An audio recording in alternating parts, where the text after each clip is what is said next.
Welcome everyone to the Toku Portal podcast. It's me, Zero, here with. Henshin, hello. Rye. Drago. And today we're talking about Kamen Rider Build, episode 21. Picking up where we left off last week, because Banjo is at risk of losing control of himself from the Splash driver, Sento resorts to using the hazard trigger, the forbidden item, to stop him. Unfortunately, he loses control of himself with this and goes berserk, fighting anyone he sees. After knocking out Banjo, he goes for the three crows, killing Aoba in a devastating blow to all of them. When he snaps back into his senses, he's devastated at what he'd done. No one is happy with this, and when the others try to go after him, Kazumi stops them and retreats. This is a really sad way to start the episode. Yes, and it's not even funny that Sento tries to stop Yuga from losing control and ends up losing control himself. And he only snaps back to normal because knocked him out of it. Otherwise, he would probably have killed the other two and maybe Banjo as well.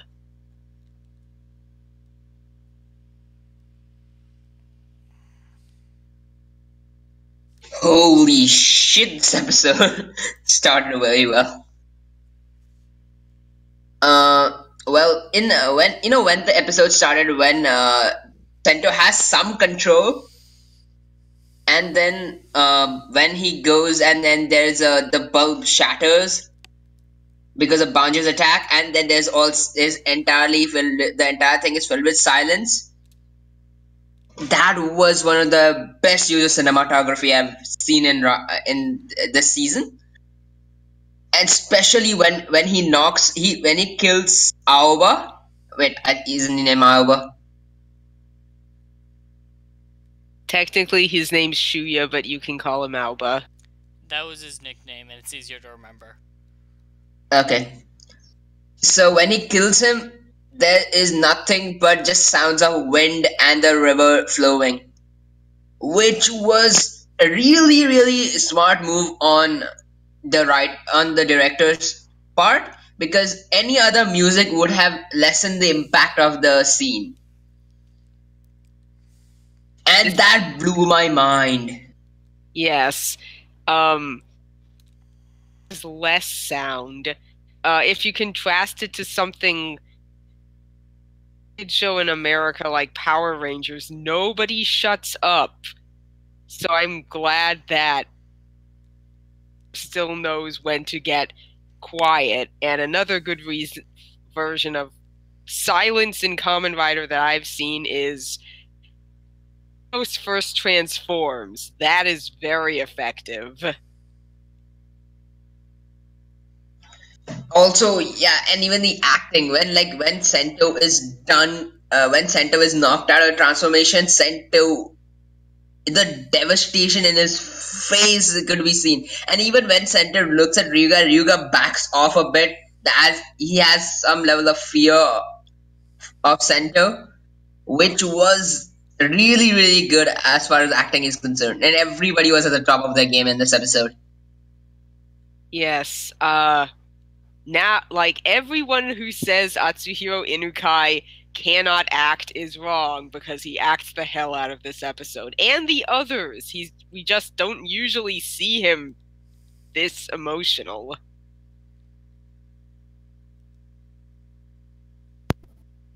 Yes, agreed. Really well shot, really well acted.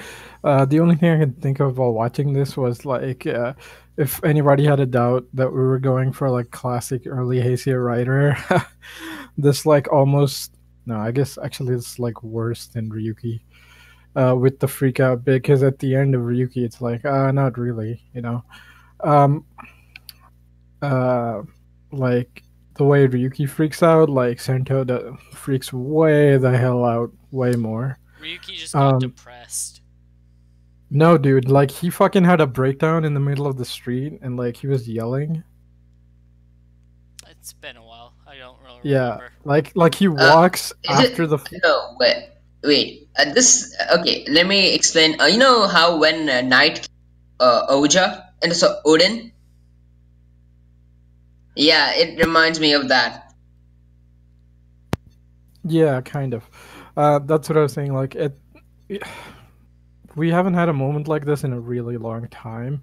I mean, we've had kind of the dramatic "oh shit, what I've done" and without the music, but like we haven't had a writer totally fall to pieces like this in a really long time. Like Emu was close, but like this is much worse. Um, as for like the acting and stuff, yeah, it was really well done.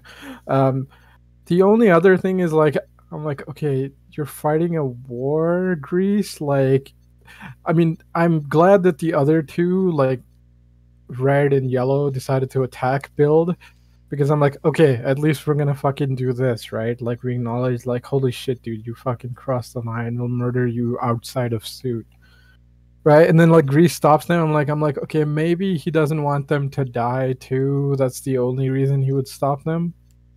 But like as the episode goes on, like he's like, yeah, right. No point in fighting here, but like they still continue to do their mission. I'm like, that's pretty impressive. It, I don't know. I mean, like we could. Nah, I'll save it for later. Either way, very good scene. Uh, 2 weeks later, Himuro has stopped using the Kamen Riders in the war. Sento hasn't been fighting that whole time. And really, he's in no condition to be fighting. He's still in shock over having killed a guy. Uh, but the whole time, Uh, oh, go on. yeah, I think it's more that like he didn't stop using them. It's more that like Sento, I think, just like went, I'm not gonna do this shit anymore, and he's like, okay, I'll just deal with it. But like he didn't expect it to be this bad in 1 week. Uh, Regardless, when Kazumi has still been going and taking bottles unopposed. When Banjo finally goes to confront him, he can't bring himself to fight. It's because of him that Sento used Hazard Trigger, so he feels responsible for Aoba's death. Uh, Kazumi doesn't pay him any mind, though. Himuro decides to make a deal with Yoshiko to settle the war by having their Kamen Riders duke it out in a decisive battle. But when he goes and asks Sento to fight, Sento turns him down.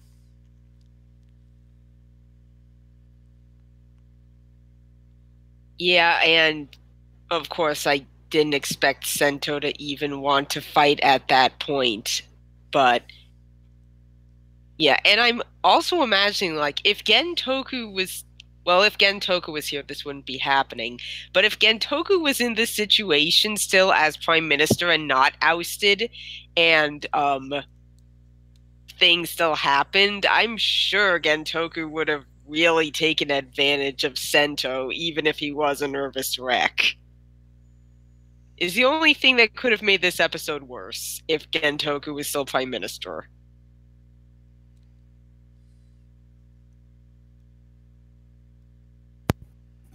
I mean,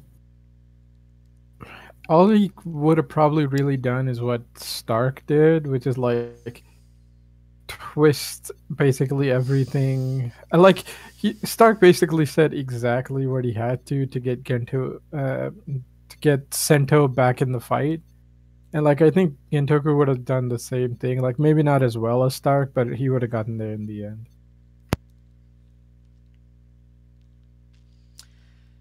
I also just really like Banjo's acting in this scene.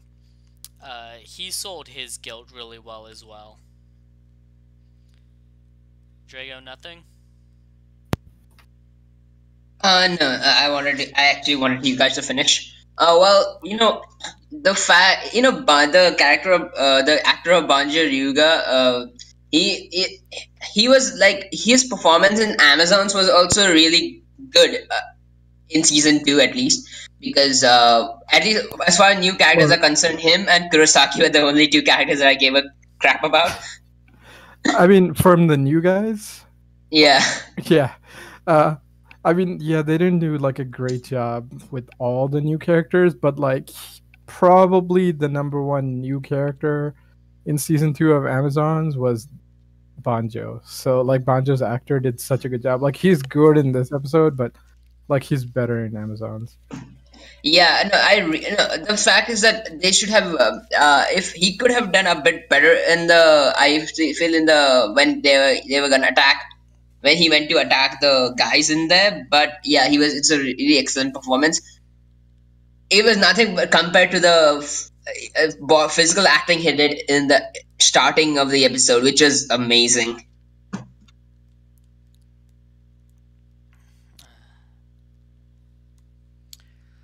Alright. So, Sento brings flowers to Aoba's grave, which is the spot where he killed him, uh, and just breaks down in tears. When Kazumi shows up to also leave flowers at the grave, Sento can't handle it. Kazumi tells him that if he wants to atone for it, to meet him on the battlefield. But Aoba died in a war, and that's what happens in a war. Kazumi is just the strict, the right word. He's very to the point. Honestly, from kind of being fond of the trio, to me, I feel like Kazumi's memory loss means that he doesn't care as them as much as maybe he used to, except as fellow soldiers, but that's just me. Well, what's really brilliant about this scene is that Kazumi makes it clear that Aoba died in the line of service and that he was prepared to do that, but he also makes it clear that Aoba was still his comrade, and that if Sento will meet him in battle, he will avenge him. But Sento has to meet him in battle first, which right now he's refusing to do. Yeah, I mean, I know he clearly cares for him, so I did get that. Yeah, this scene, the Kohei Takeda did a brilliant job. Everybody's so good at acting this episode. Yeah, and I really like the, how Sento pukes in the episode, when like he sees the ghost of the Aoba. Yeah, That was pretty he's nice. totally emotional. Yeah. I know. I was like, oh shit, man. I'm like, that is an amazing touch because it's like, okay, that's one of the things that most people don't portray is like just how physically sick you become when you're like that emotionally distraught. Right? Like he literally wants to throw up. And it's like adding that touch like made it so much more real. I mean the acting is fucking amazing. That's what I was like, okay, this is like the Oscar episode. Let's just give them something because this is like better acting than like I've seen in any tokusatsu in a fucking long ass time. And it's mostly we need because a Toku Oscars, and we need to have it in a dramatic montage. oh my god, that would be amazing. Okay, now I'm trying to think of how that would go down, but yeah, I'm sure we could figure out because I'm just remembering like the freaking like Daichi Miura concert where like X8 just shows up like halfway through. Yeah. Like That it'd be was something great. like that was great. Like they do a whole bit and everything. Like in his concert. Oh, that was amazing. Um, but yeah, the acting for here was so good. The only thing I could think of was like, oh, you were in Kiva, right? Like, what is it? Is this like your destiny just to run into like these Kamen Rider kids who just show up, fuck up, and get and come to you saying like, okay, just kick my ass, like I fucked up, and then you're being like, okay, that's not how life works, kid. You're just gonna have to learn to live with it because this is almost the same setting. I mean, not the exact same thing, but almost the emotional state that Wataru's in when he comes back to the past to meet Otoya. And Otoya kind of sets him straight, but really good acting. This show also does some of those things where it's like past writer shows have gone like 80% to a thing, but not like 100. But this show does. So like, Gaim, it's like we're gonna keep implying this war shit, but we're never gonna do it. Or like the Kamen Riders just fight in a goddamn tournament. Like it happens in movies and stuff, but we've never seen it in the show. So that's pretty cool that we're going there. But that's next episode. Oh, one last thing. Also, as for like Greece, I think he like even his like the Three Crows say like you keep saying that you wiped your memory or your memory's gone, but you keep saying shit that like contradicts that. So I think he's just it's showing like the two sides of grief where it's like Sento, this guy who never wanted to go to war, went to war, killed a guy, and just fucking had a complete breakdown. Greece, the guy that enlisted to this military. I'm gonna pretty much cast everything aside, try to act all professional, and distance myself from everything, even though you clearly can tell that it's hitting him. He's just like refusing to feel, and you can even see that in the acting, and that was really well done.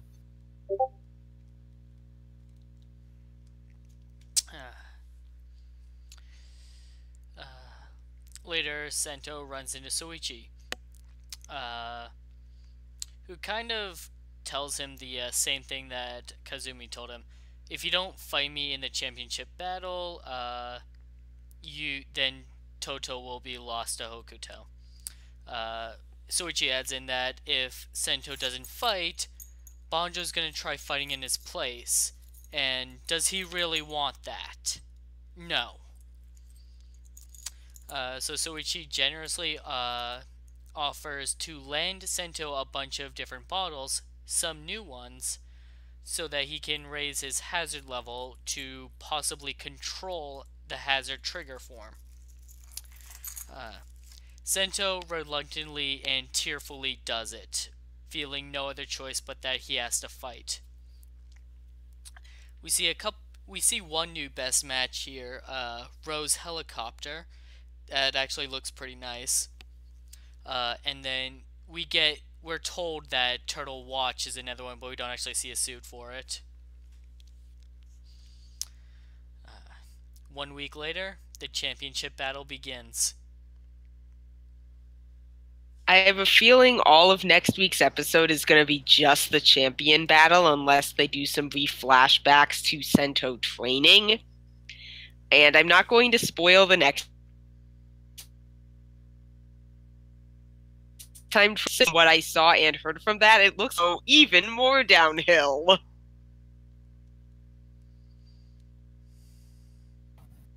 Wow. Okay, I was not hoping. I mean, I was not expecting it to be that bad next week, but I guess it will be.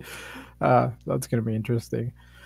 As oh shit, like the scene with Suichi is so interesting because like every time I'm like why aren't we capturing this guy? But then he starts talking, and he talks, and I'm like, you know what? Fuck it. I don't even care. I just want you in more scenes because, dude, you can act. And like by the end, I was like, okay, this is like a really emotional thing for Sento, but I'm like, I don't even care, man. You're doing like best Littlefinger moment here, Suichi, and I'm totally like, you're pretty close to best character at this point because everything you're doing is just pushing Sento's buttons, and Like in you could see how he's manipulating him. Whereas like normally you get a bad guy who like manipulates people and he's like, all right, you're like doing like an 80% or like 60, 70% good enough job, but like Suichi you could buy could like fucking manipulate people because like you see it happen in this episode and he's so damn good at it. But Drago, go ahead, Henshin. Oh, it's okay. Uh, my guess, like with all the talk about, Soichi does mention everyone dosed with the nebula gas isn't human; they're a weapon. My, I have a theory about what Suichi ultimately wants, which is to make Banjo and Sento weapons for his purposes, although we don't know what that is. So he's manipulating Sento into fighting for the war and getting stronger, but ultimately that will be so Soichi can use him as his personal Kamen Rider or something. That's at least my theory.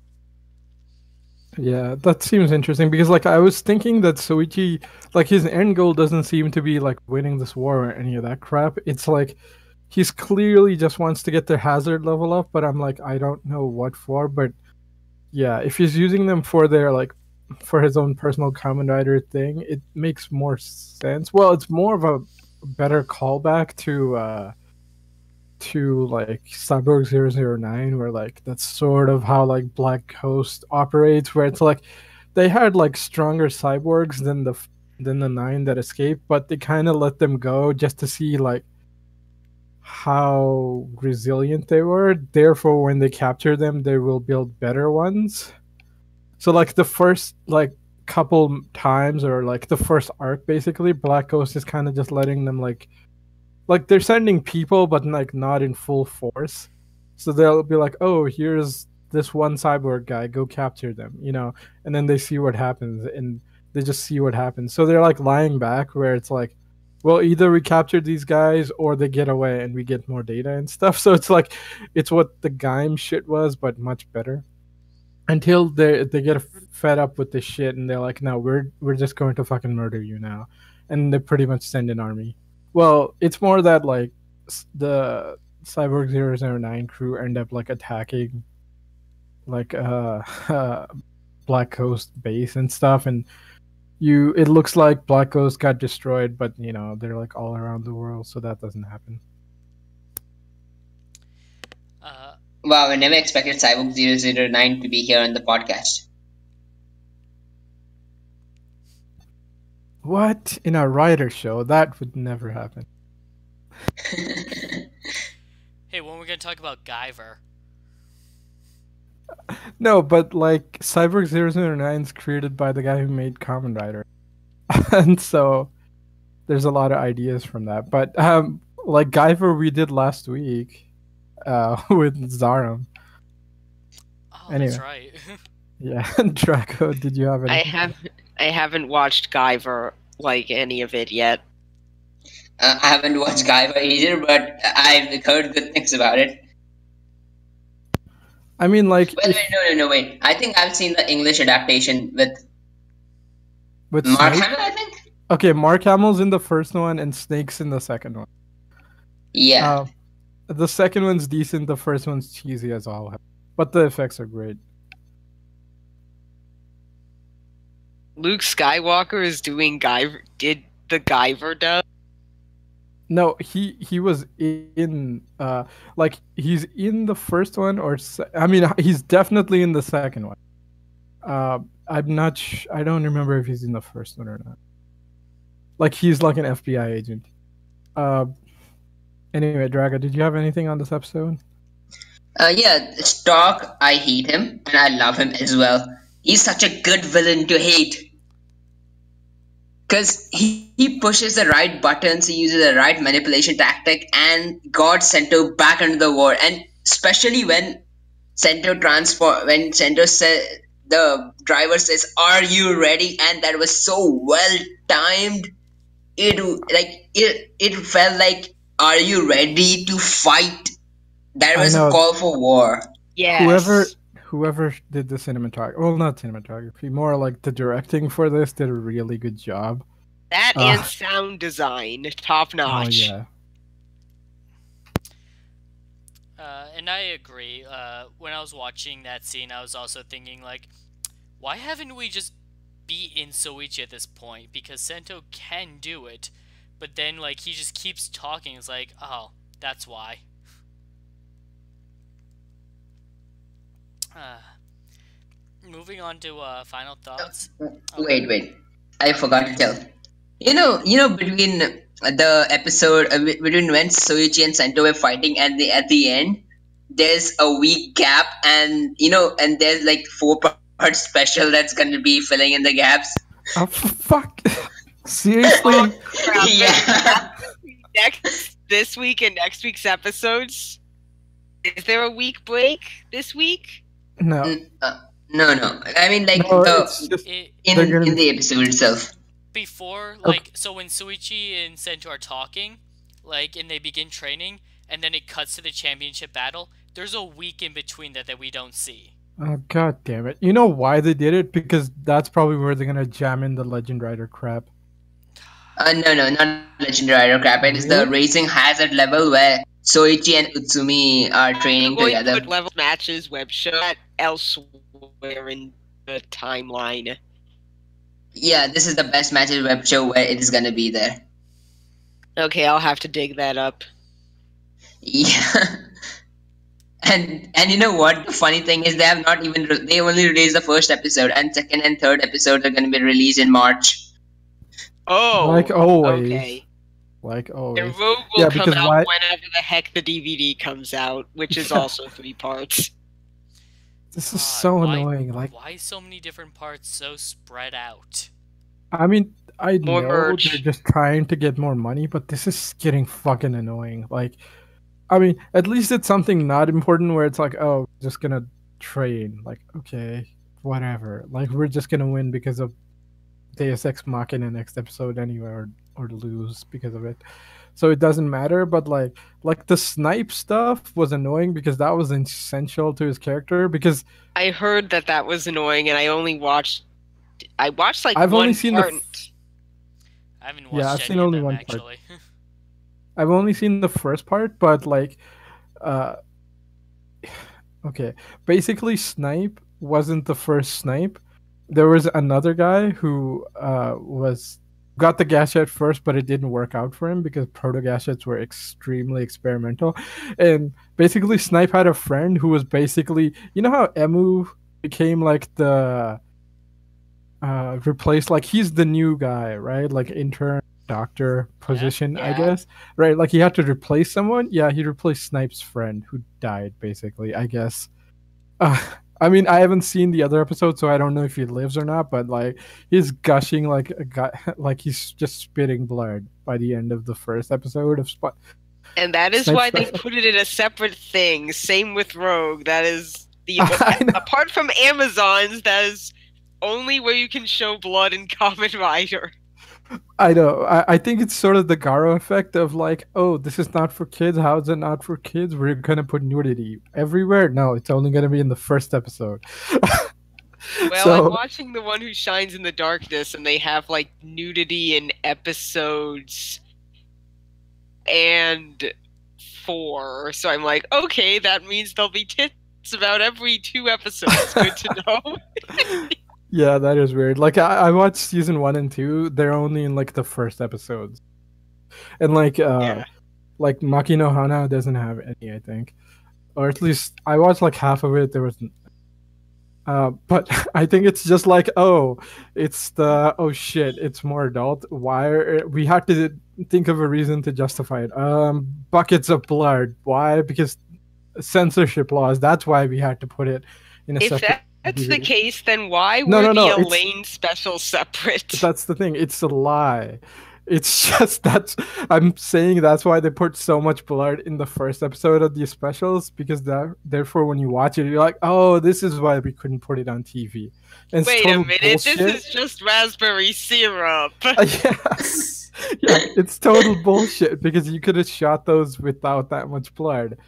Like the snipe special, he just shows up and he like just spits blood. I'm like, you literally could have had him just fall over. It would have made no difference. Like that was so unnecessary. And like the Rogue one where like it looks like there's so much blood on the floor. I'm like, you could have just had him on the floor dead. Like it would have made no difference. Right? I think it's just like their excuse of like whenever they do a special, they just put something in that can't be shown on TV just to justify that. Oh no, this is the reason we couldn't put it on TV. You know, like I remember them doing Kamen Sentai Go Rider, and then when Kenzaki kicks the shit out of him. Oh, also that reminds me of the random X-Aid special with Brave where yeah, I'm that's the one forgetting we're his talking name. about. Psychopath Rider shows up and basically beats the utter crap out of him. Yeah, that was every Thing where special he ever makes has to like a get beaten. psycho moment in the shower. Oh, that's from Asakura. yeah, that's from Brave special. Yeah. Yeah, Uh, Brave special when Asakura kicks the Build. shit out of Emu as well. Well, I mean, he gets a fucking blade through his chest. That's pretty severe. Um, which is so weird because I mean, I don't know, it's kind of spoilers, so let's not spoil that because it's a really good special. It's a really good Not the Brave one. That's trash. Yes, and The Kamen Sentai Go Rider. Go Kamen Riders. Sentai Go Rider is awesome. Yeah, that's what he's saying. Yeah, sorry I didn't hear what you said before that. Okay. That's in the episode. Any thoughts? Yeah. Any other thoughts? Final thoughts. A very emotional episode and in a progressive one too. Though I'm interested in seeing like what happens to the war after a winner is decided. Like, is Yoshiko, if say Sento wins, would Yoshiko really just like accept defeat like that? I say no. This episode hurt. Like, it made me feel really bad afterward, but at the same time, I was glad Sento got back on his feet, even if that dick Soichi had to emotionally bully him to do it. It was hard to sit through. Glad we had this episode because here in Build, death means something, unlike in X-Aid where it's just video game death, and I like that that is the case. Hopefully that will continue.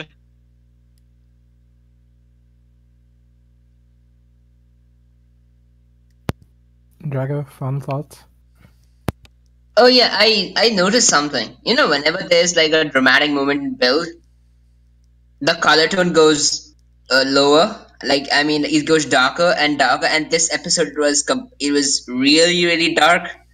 The color tone of the episode, which was an interesting thing I noticed. And otherwise, even I really like. This episode was amazing though. No, hands down the best episode of Bill, and also it provided a good breathing room without being filler, which is nice. Yeah, uh, I agree. Really well acted. I mean, it's good. Also, it's good to have a style that you like stick to. I mean, writers kind of been doing like a weird formula where it's like, yeah, we do the colors thing, we do like no intro if shit's gonna go down, kind of. We cut out the sound, so like we're building up like I guess like a new vocabulary of doing hardcore shit while maintaining the like toy gimmickness of modern writers. So like builds a pretty good balance. Well, right now it's a pretty good balance. In the beginning, not so much.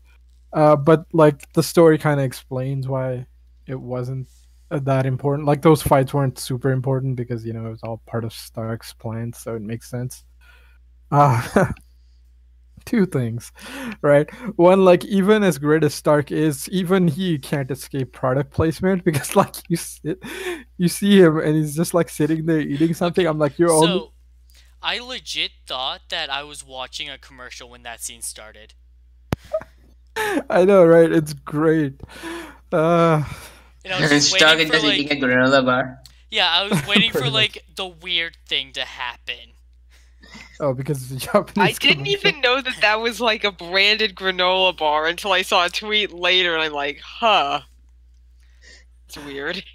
Yeah, I mean, like the only reason I notice it because like you don't see Sui doing anything of like each show, um, unless like he's doing it with the group. But like he's just sitting there with like this granola bar, and it's like he's holding it a little weird because he's like clearly trying to show the brand to the camera. I'm like, like even you can't escape product placement. Um, Now we know how Bill got a bit of more money for the skywalk. All that uh, delicious soy joy dough. oh god. All right. Well, at least it's not like the '80s Godzilla. But okay. Um, with like Dr. Pepper everywhere. But the second thing is like, yeah, as tragic as it is that like Blue basically died. Sorry, like I don't remember anybody's name, so I'm just It's that's why I'm literally saying their color. color Yeah, bob. I know, I know. That's why I'm just calling him Blue because it's easier that way. Um, um, but right, like Sento goes to fight, and like red and yellow ready to throw down, and it's like, what the fuck? How could you, you asshole?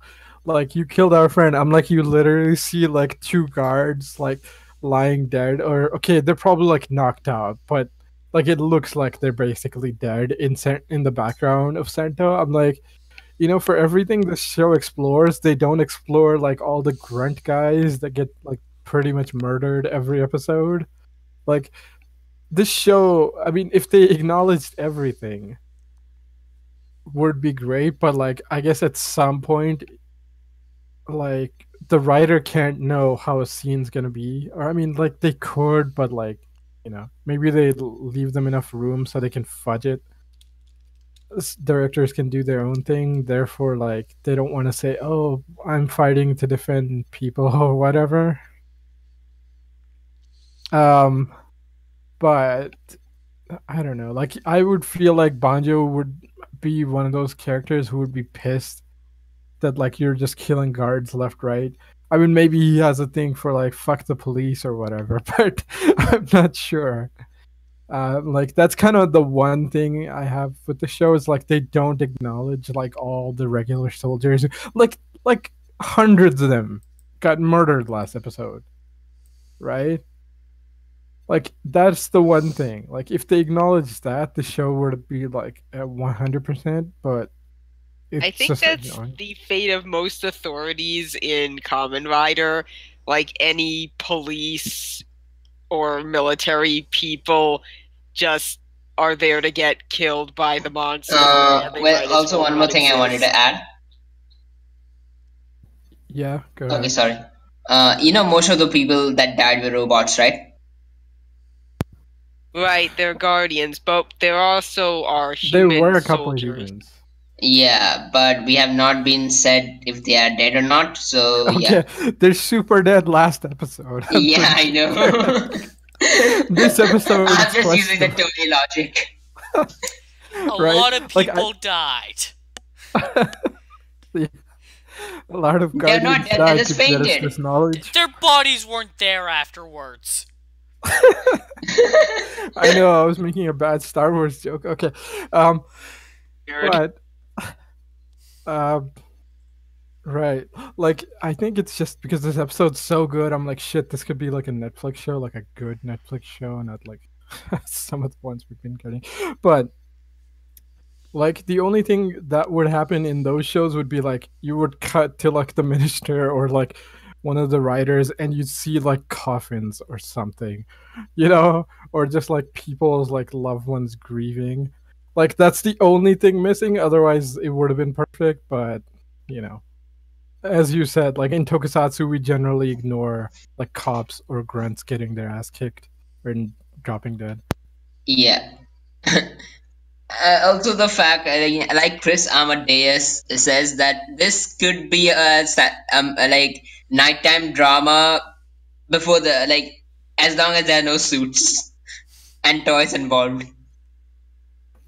I mean, the suits are pretty good. Like, here's the thing: the suits at this moment actually look pretty good because, like, if they didn't change forms, like if the belts weren't as gimmicky looking, if they just like put on the belt and they just henshin, I think it would still work as like a superhero show.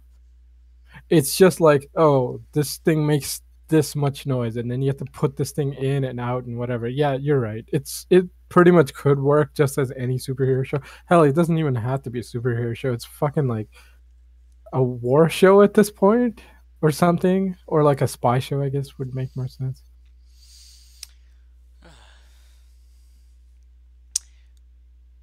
Well, before I'd guess Wait, that wait, wait. oh, go on. Yeah, this is what we didn't add last episode. Like, holy shit, Super Agent Sawa got recognized by one of the guys in black last episode. So like that whole hospital escape scene wasn't just like Sawa's memory or some crazy fever dream. That actually happened. I never doubted that actually happened. I just said it I doesn't know, feel I know, just like Sawa should be able to do that.